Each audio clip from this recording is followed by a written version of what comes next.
Good afternoon and welcome to the April 20, what day is it? April 17th edition of the Gold, Guts, and Guns Short News. My name is Tom Luongo. I hope you're all having a great day because we've got a lot to talk about. And today, I don't want to talk about current events per se. I want to talk about what I think is happening vis-a-vis current events and how things have changed and how things are changing. I was doing a podcast last night with Mark over at Diversion Points, and it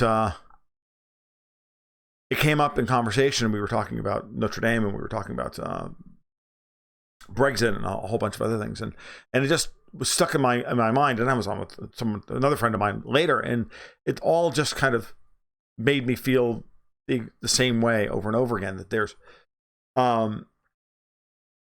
something very sinister happening here. There's something we can't. I almost don't believe we can stop. And I want to talk about it not necessarily in detail, but I just want to bring it up. And hold on for a second. I want to bring it up for us to talk about. So I want to make sure that wasn't my wife. So let's get started. You can follow my work over at tomluongo.me. You can follow me on Twitter at TFL1728. And you can support my work over at Patreon at patreon.com/Gold, Guts, and Guns. The stream is going out live over Periscope, soon to be deprecated completely, YouTube, and also on dlive.tv/Tom Luongo, where you can earn crypto and do the thing and all of that.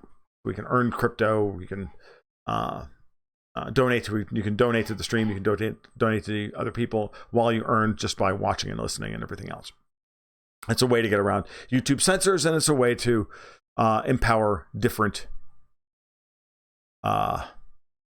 platforms and try and change the dynamic. So while we wait for a couple more people to get into the stream, we'll get started. So here's where we are. I looked on like everyone else with horror the other day as Notre Dame, the cathedral at Notre Dame, burned up. And it saddens me to think that the minute I saw that, I didn't think that everybody was the building empty.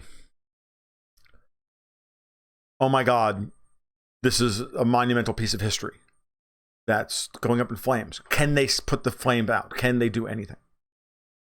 No, my first thought was, who did it? And the immediate denial that anybody could have done it, that it wasn't just an accident, is usually a dead giveaway that somebody did do it. The circumstances of this are very, very hinky.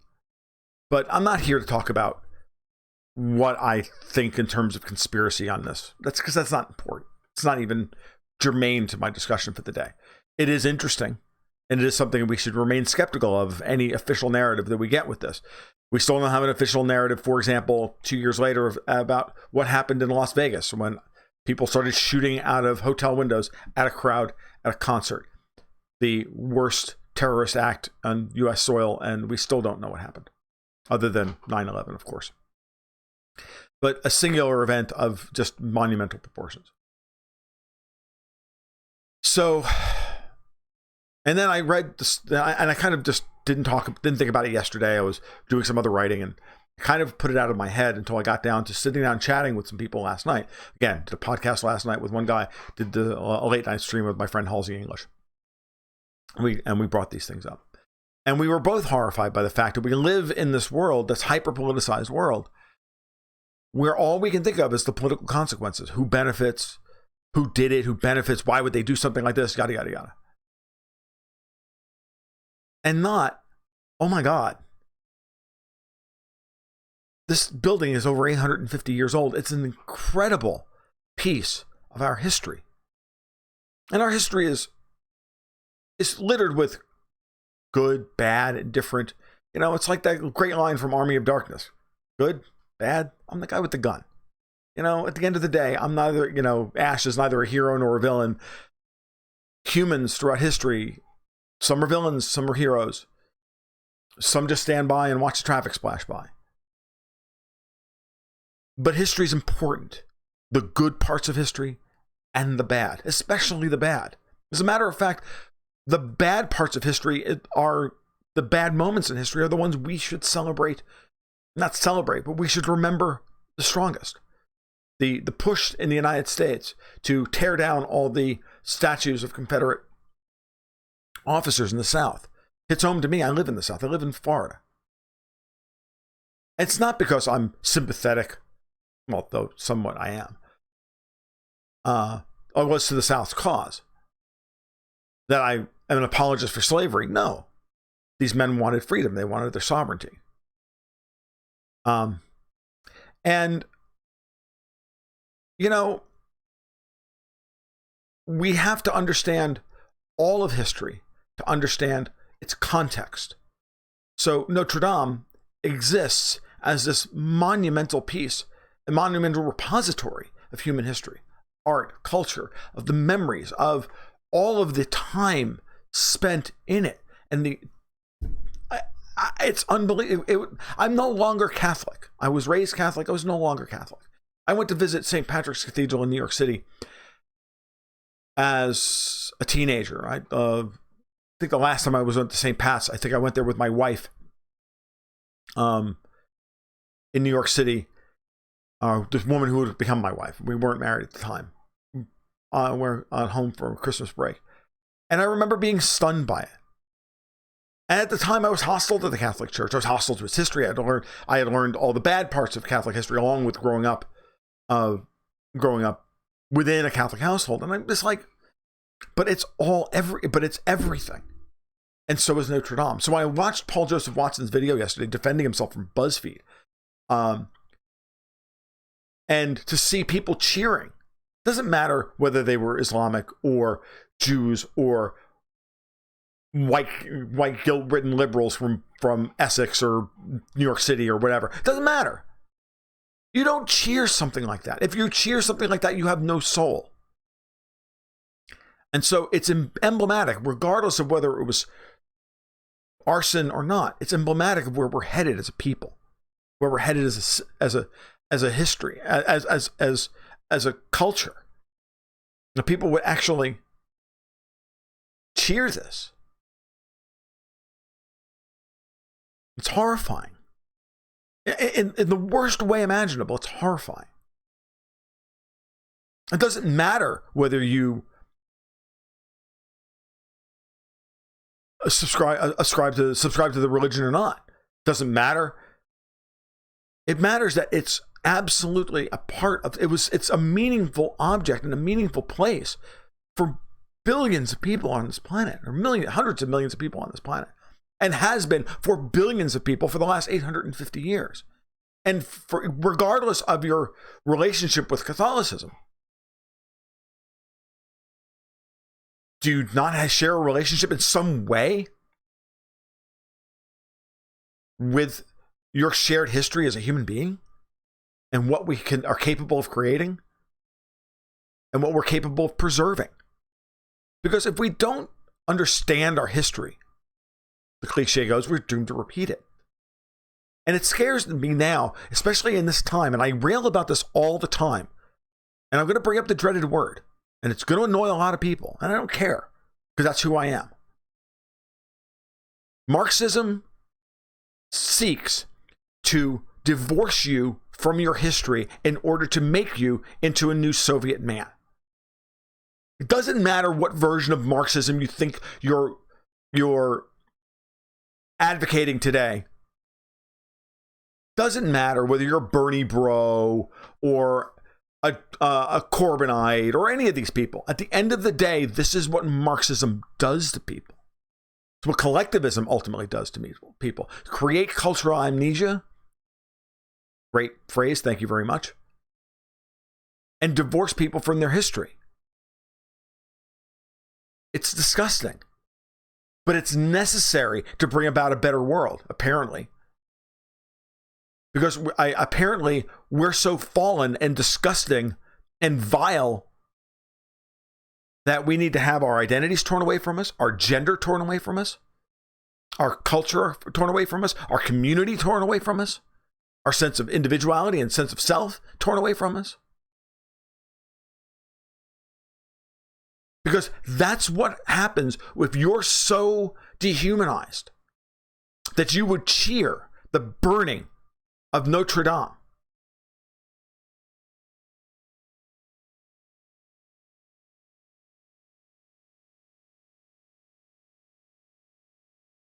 France is not the same country it was 10 years ago, thanks to Angela Merkel, George Soros, Francois Hollande, no longer president, thank you. Replaced with somebody even worse. And I think about what's happening here, and I'm like, okay, this is the fight, because they're coming for our history. We're at a point in our technology where we're already subject to fake news on a daily basis, where people just flat out lie, cut video together cynically to make interviewees look terrible. The whole Comedy Central thing, Jim Jeffries and Avi, what's his name? The Australian guy. When you really think about where we are, we have politicians who will lie to us to get what they want. You have a man in charge of the European Union who says when things get serious, you have to lie. We just went through 5 months of this with Brexit.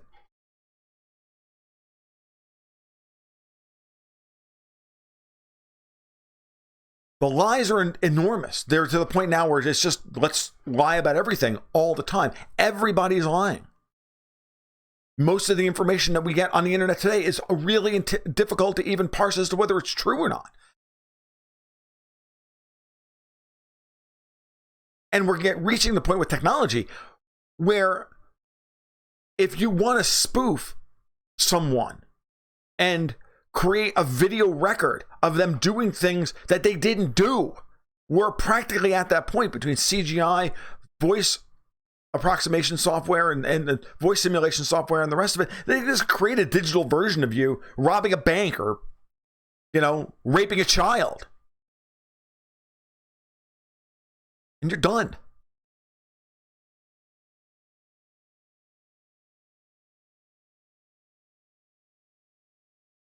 And that scares me to death. We're at that tipping point today. I was talking with a good friend of mine about this, a little over a week ago, and he was just like, I started to think it's, and he's got film production background. He's like, I got like that tool. I can do this. And there's going to be people out there they're already doing it on YouTube. They're already creating fake history on YouTube. How far is it until we have fake history? Like the CIA is not creating fake history at this point. Of course it is. It's called the Washington Post. But wait until it's no longer something as crude as the Washington Post.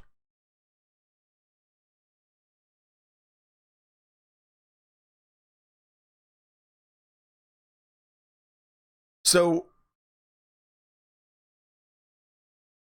it's Tin Man brings up on D-Live brings up Wikipedia, right? Removing people who founded Greenpeace. I can't remember his name now. Patrick, whatever his name is. That Wikipedia is used now as a source for everything. Wikipedia, which is an agenda-driven, crowd-funded encyclopedia trying to keep up with history. It's not an archive of history. The Rocket Man over on YouTube says, let the past die. Exactly. People tell me that the Last Jedi has its cultural imperatives in the wrong place. The bad guys telling us, let the past die.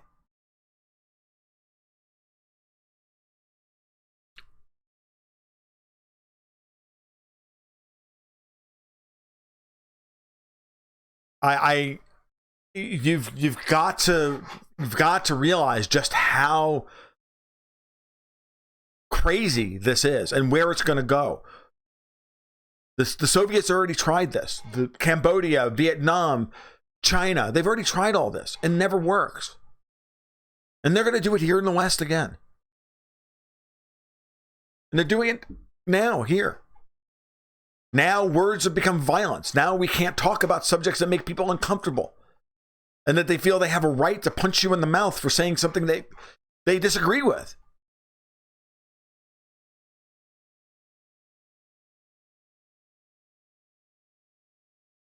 The good news is that it never works in the long run. In the short run, everybody gets 90% of the people get killed, and it's all terrible, and the pogroms are everywhere. And that's the other thing Halsey and I were talking about last night. The pogroms are already here. They're not happening. We don't just go from everybody's going to the mall and going to work and doing their thing, and then all of a sudden, the government starts walking down the street, knocking on doors, and pulling people out of their homes. No, it doesn't work that way. It's already here. It's already here. You don't vaccinate your kids. You don't, we're getting to the point where you can damn well expect, and very soon now, that there will be consequences for children speaking out in school against the current doctrine. And that you as parents will be asked to teach your kids better or get with the program or lose access to your children. You wait, that's coming. It's already to the point where they want to start, doing gender reassignment surgery on 4-year-olds. It was just 3 years ago we were arguing about training. 3 years ago we were arguing about whether or not which bathroom trainees should use, and we started to come to the conclusion maybe they should just have their own, which is insane too. For all 50 of them. And now we're into forced gender reassignment surgery and puberty blockers for children who ask for it. They're children, they're minors, they don't have that. They don't have the state's not, but the state owns them. You don't own your children anymore, FYI. There's a Department of Children and Families owns your children. And they're going to divorce you from your history. And everything that the state does at the educational level and at the institutional level is designed not only to divorce children from their parents, to separate them from their parents, not just physically and over time and over the vast majority of the day, but also culturally. Inflation is another very pernicious history eraser button. I have made this argument in years, but I remember distinctly sitting there and chatting with my grandfather, who was much, much older than me. I mean, I'm the youngest of 4. My dad was 40 when I was born. My grandfather was in his 60s before I ever. No, my grandfather was in his he was in his mid 60s when I was born, if not late 60s when I was born, because my mom was 35. And I remember just sitting there chatting with my grandfather about things about, going to the movies. And I remember having these discussions with him and saying, he's like, well, movies used to cost a nickel when I was a kid. I'm like, yeah, all right, whatever, Grandpa. They're like $6. They're like $5 now. It's like, and he would just get upset about it. He would get angry. And I'm like, well, dude, it's $5. I'm 9 or 10 or whatever the hell it is. And I'm like, come on, man. That's not the way the world works anymore, but it does. There was never a reason why it had to be this way. And it's very sad in every way that this is where we're headed. Very sad.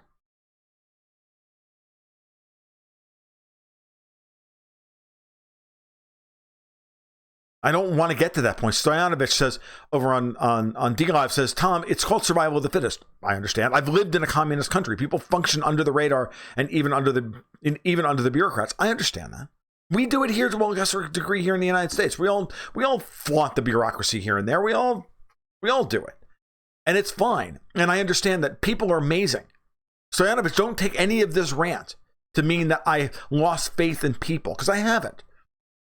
I actually fundamentally believe that everything that's been built, Notre Dame, keeping Notre Dame alive for 850 years, happened in spite of government incompetence.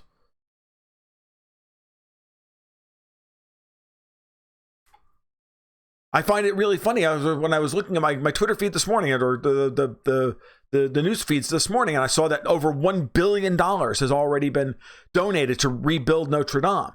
The French government 3 years ago couldn't raise 10 million to do it. Why? Because the French government was inept. That's why.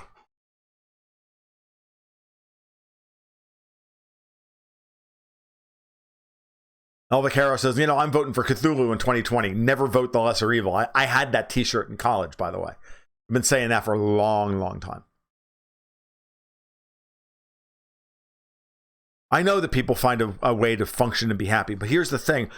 The people who are doing this right now, the people who are cheering and don't understand, cheered Notre Dame burning and are so far gone, they're going to push for there's going to be a cultural revolution here in the West. It's already happening.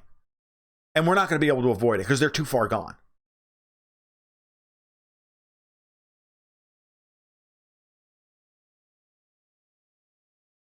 And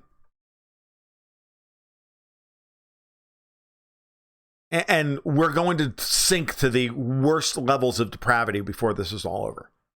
And I'm firmly convinced of that. And I always have been. Doesn't make it any easier to watch, by the way.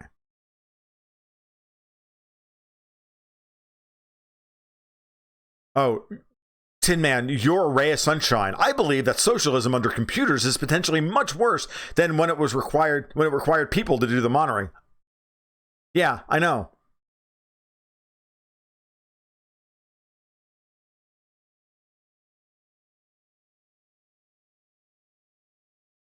So, I don't know what to tell you guys. What I can tell you is this, that it's very obvious that we have the pushback is coming, that the pushback is here, and it's very gratifying to see. Men like Viktor Orban, Matteo Salvini, Nigel Farage, Geert Wilders, and others understand what the problem is. They understand what the cultural imperatives are. They understand what the economic systems and political systems, and they understand the weaknesses of those systems and how to subvert them. That's the good news. The bad news is that, well, we're still going to have to go through the worst of it. People ask me why I live in rural north central Florida. Why I raise my own goats.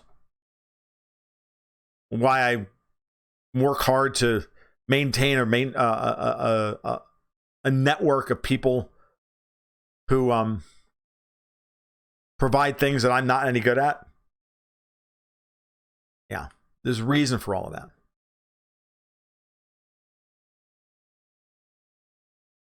So, the people who are in charge are not going to go gracefully. They're going to kick, scream, and claw and scratch all the way to the end. I was talking to my subscriber base on Patreon this morning. I do bi-weekly 25-minute market reports and kind of cultural updates.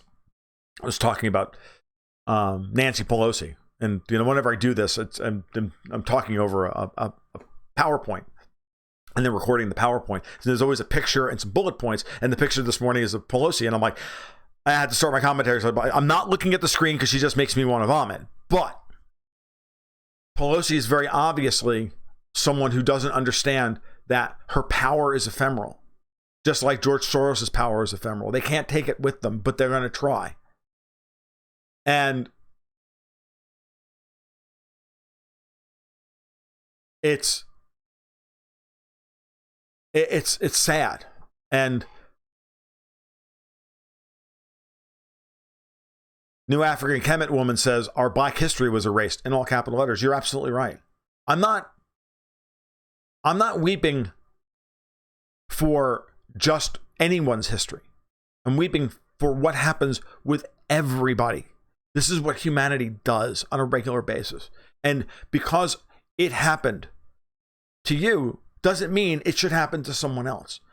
Europeans have routinely gone through and destroyed their history.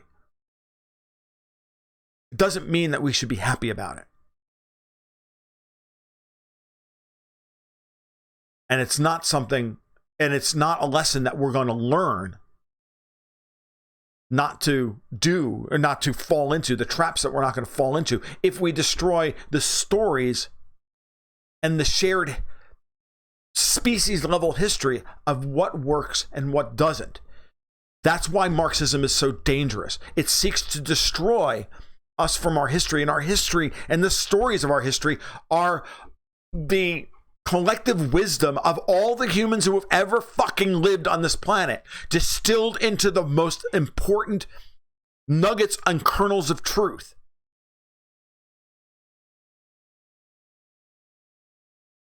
And you destroy that and you make it easier, because kids are born without any frame of reference. We always have, there's only so much knowledge that's passed on via the DNA or instincts or whatever. Very little of it is passed on. It all has to be relearned over and over and over again. And if it's not there to serve it as an example, then we're constantly having to run the same marathon. Or as Patton would say, you know, I don't like to take the same real estate twice.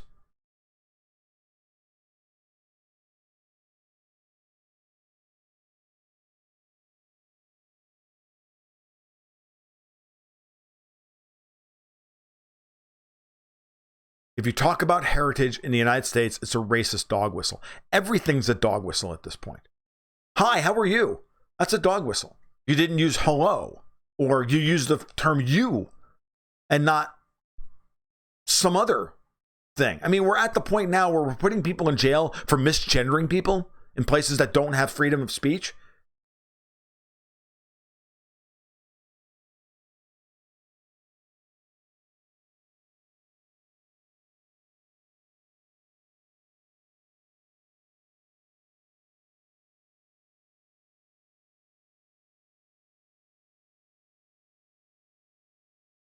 Crazy. Turkey is not European. My eye shines. It's not European.